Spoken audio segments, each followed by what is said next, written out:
Yesterday you read about first printed book. In China it was accordion book. In Japan it was Diamond Sutra. Today you will read under the head of Print Comes to Europe. It is the second section of the chapter. बहुत century तक China में से silk और India से मसाले silk route के through Europe जाते रहे. In 11th century, Chinese paper reached Europe via same route. Paper के कारण प्रोडक्शन ऑफ मैन्युस्क्रिप्ट शुरू हुई. मैन्युस्क्रिप्ट्स स्क्राइब के द्वारा, स्क्राइब मीन्स होता है स्कॉलर्स के द्वारा लिखी जाती थी. 1295 में मार्को पोलो, जो कि एक व्यापारी, खोजकर्ता और लेखक था, चाइना में बहुत दिन रहने के बाद इटली लौटा.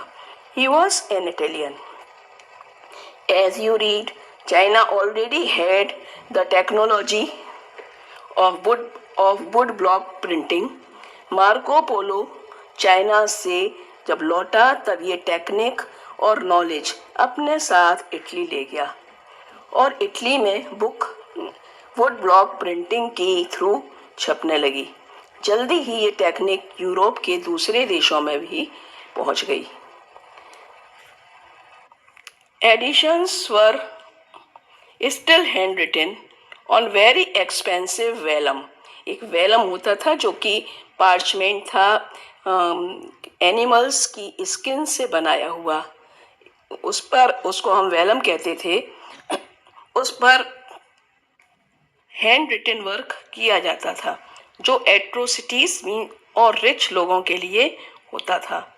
लाइब्रेरीज में चीप बुक भी होती थी. मर्चेंट्स और students in the university town bought the cheaper printed books. लेकिन जैसे जैसे बुक की डिमांड बढ़ती गई तो यूरोप के बुक सेलर दूसरे देशों से बुक इंपोर्ट करने लगे. Handwritten manuscripts was also organized in new ways to meet the expand demand. Scribes सिर्फ रिच लोगों के लिए ही काम नहीं करते थे, बल्कि बुक सेलर भी स्क्राइब्स को अपने यहाँ एज ए एम्प्लॉय रखने लगे. बुक सेलर के यहाँ 50-50 स्क्राइब्स होते थे. लेकिन मैन्युस्क्रिप्ट बढ़ती डिमांड के कारण लोगों को सेटिस्फाई नहीं कर पाई, क्योंकि copying was an expensive, laborious and time consuming business. Manuscripts fragile और कमज़ोर होती थी, ऑकवर्ड टू हैंडल थी और आराम से इसे पढ़ नहीं सकते थे, इसलिए इसका सर्कुलेशन बहुत लिमिटेड था. बढ़ती हुई डिमांड के कारण यूरोप में वुड ब्लॉक प्रिंटिंग होने लगी. वुड ब्लॉक प्रिंटिंग का यूज़ टेक्सटाइल प्रिंट करने में, प्लेइंग कार्ड्स में, रिलीजियस पिक्चर बनाने में भी किया जाने लगा. लेकिन अभी ज़रूरत थी क्विकली, जल्दी से जल्दी बुक प्रिंट हो और ये पॉसिबल हो कि according to demand book supply हो पाए. और जब इस काम में सफलता मिली, मीन्स कहाँ मिली? स्ट्रॉस वर्क, जर्मनी में जॉन गुटनवर्क, जिन्होंने 1430 में फर्स्ट प्रिंटिंग प्रेस इन्वेंट की. Now Gutenberg and the printing press.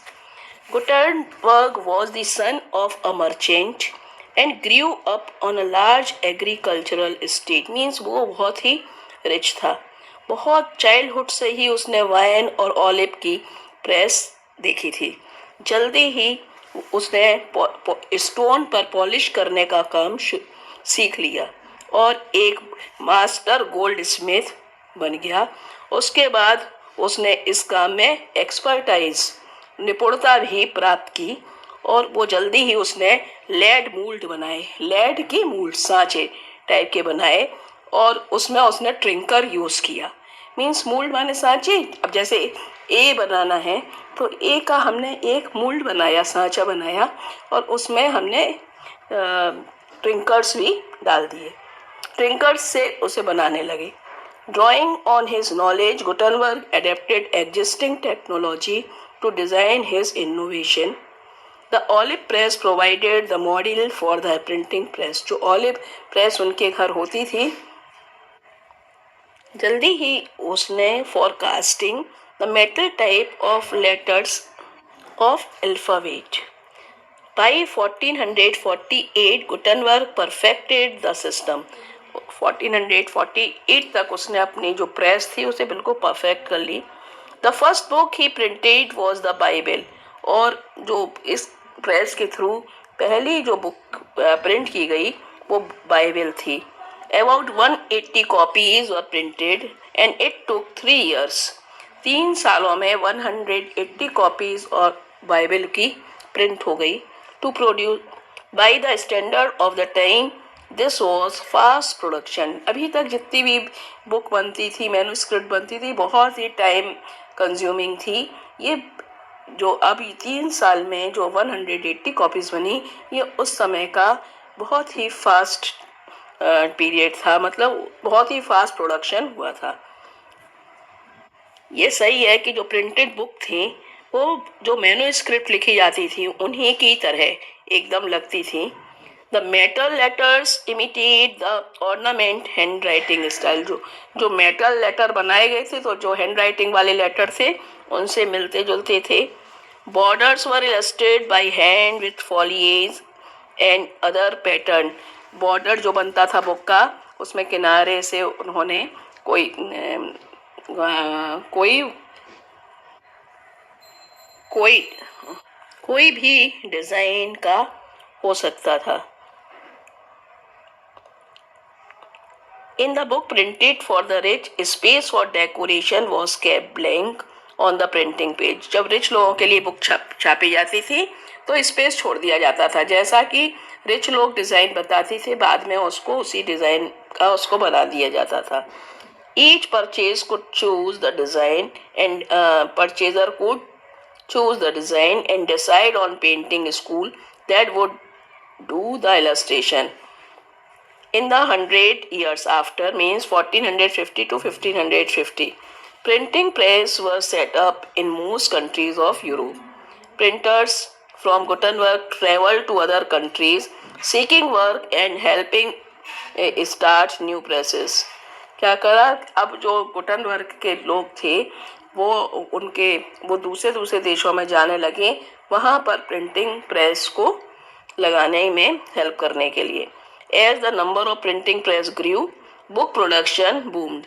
जैसे जैसे प्रिंटिंग प्रेस बढ़ती गई उतना ही बुक प्रोडक्शन और भी ज़्यादा होने लगा। The second half of 15th century saw 20 million copies of printed book flooding the market of Europe. The number went up in 16th century to about 200 million copies. कल भी आपको बताया था, क्वेश्चन हो सकता है what is print revolution. Answer is the shift from hand printing to mechanical printing led to the print revolution. जो change हुआ हैंड प्रिंटिंग से लेकर मैकेनिकल प्रिंटिंग तक, ये चेंज ही क्या कहलाता था, प्रिंट रिवॉल्यूशन कहलाता था। Now, first question is, how were the earlier books printed before 15th century?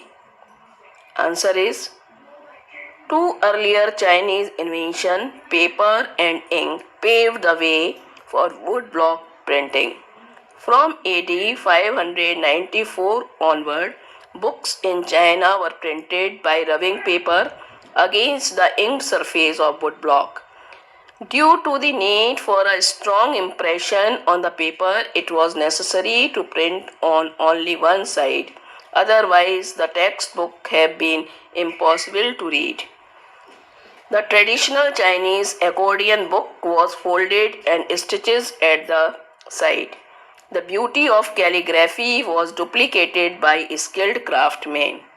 Now, second question is, how did China remain a major producer of printed material for a long time? Answer, point number 1, Textbook for civil service examination were printed in vast number under the sponsorship of imperial state. पहले वाले आप video में आपको बताया गया था. Second, merchants use print in their everyday life as they collected trade information. Third, the new readership preferred fictional narratives, poetry, romantic plays.